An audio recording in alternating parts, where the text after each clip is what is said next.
परम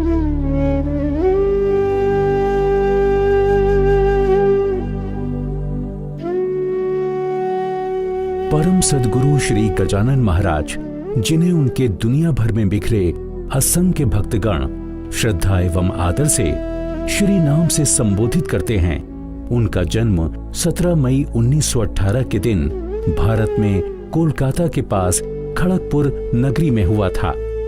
श्री स्वामी समर्थ महाराज जी द्वारा स्थापित अति प्राचीन गुरु परंपरा से उनका संबंध था। श्री जी का कहना था कि जिन प्रश्नों पर हम चिंतन करते आए हैं, उनके उत्तर ज्ञानी ऋषियों की सीख में पाए जाते हैं। वेद ये मनुष्य को ज्ञात अति प्राचीनतम लिखित ज्ञान भंडार है। वेद ये शब्द विद यानी जानना इस धातु से बना है। वेद का मतलब है विशुद्ध या सही ज्ञान। वेदों की रचना मंत्र या ऋचाओं के रूप में की गई है। वैदिक मंत्रों का दर्शन या प्रकटीकरण अलग अलग ऋषियों को कराया गया तथा ऐसे मंत्रों को उन ऋषि तथा शिष्य परिवार या विचारधाराओं से जोड़ा गया। ऋषियों ने उस मंत्र विद्या का रक्षण और संवर्धन किया। विविध शिक्षा केंद्रों या गुरुकुलों में बहता हुआ वो मानो एक ज्ञान का सागर ही था। महान दृष्टा महर्षि व्यास मुनि ने पवित्र मानदंडों को अपनाते हुए इन मंत्रों का 4 विभाग में संकलन किया। वेदों के 4 ग्रंथ इस प्रकार हैं: ऋग्वेद, यजुर्वेद, सामवेद, अथर्ववेद। उन्हें ईश्वर निश्वासित ऐसा भी कहा जाता है, अर्थात वे ईश्वर का श्वास हैं। उन्हें अपौरुषेय माना गया है, यानी वो मानव निर्मित ज्ञान नहीं है, बल्कि ईश्वर द्वारा प्रकट किया हुआ ज्ञान है। दुनिया की कई भाषाओं में अनेक शब्द ऐसे हैं जो शब्द व्युत्पत्ति की दृष्टि से वेद शब्द से मेल खाते हैं, जैसे कि ओइडा ग्रीक, विडेरे लैटिन, विसेन जर्मन, विट या विस्टम इंग्लिश। वेद का मतलब है ज्ञान, अर्थात वो ही व्यापक एवं अगाध है। इसी कारण उसे अनादि, अनंत और नित्य कहा गया है। वेदों की रचना काव्य रूप में है। 3 विभागों में उन्हें देखा जा सकता है: ज्ञान, कर्म, उपासना। मंत्र पाठ या ऋचा गान इन खास छंदों में किया जाता है: गायत्री, त्रिष्टुभ, अनुष्टुभ, जगती, बृहति, ऊष्णिक। पवित्र ऋषियों को वेदों का प्रकटन प्राचीन संस्कृत भाषा में किया गया था। संस्कृत और आज की लोकप्रिय भाषाओं के शब्दों में बहुत समानता है। संस्कृत को देवताओं की भाषा यानी देववाणी भी कहा जाता है। ज्ञानी साधुओं को उच्च ध्यान अवस्था में ज्ञान का दर्शन हुआ, इसलिए उन्हें दृष्टा कहते हैं। ऋषियों ने गहरी ध्यान अवस्था में इस विस्तृत ब्रह्मांड के अनेक अंगों पर चिंतन किया और दैवी कृपा से उन्हें उन्मनी अवस्था में उनके स्पष्टीकरण एवं समाधान प्राप्त हुए। समाधान एवं स्पष्टीकरण की व्याप्ति देखकर उन्होंने भांप लिया कि ये उत्तर उन्हें किसी उच्च स्तरीय बुद्धि द्वारा प्रदान किया गया है। चाहे उसे हम फिर सृष्टि रचयिता या ईश्वर कह सकते हैं।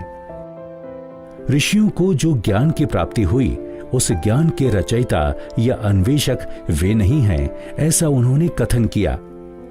वैश्विक शक्ति ने वो ज्ञान उन्हें प्रदान किया, ऐसा उनका विश्वास था।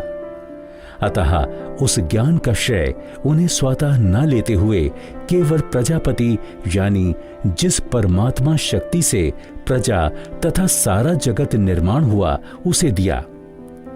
ऋषियों का ऐसा मानना था कि वैदिक ज्ञान एवं समाधान इतने उच्च और मौलिक थे कि उनका मानवीय मन में उद्भव होना या निर्माण होना असंभव था।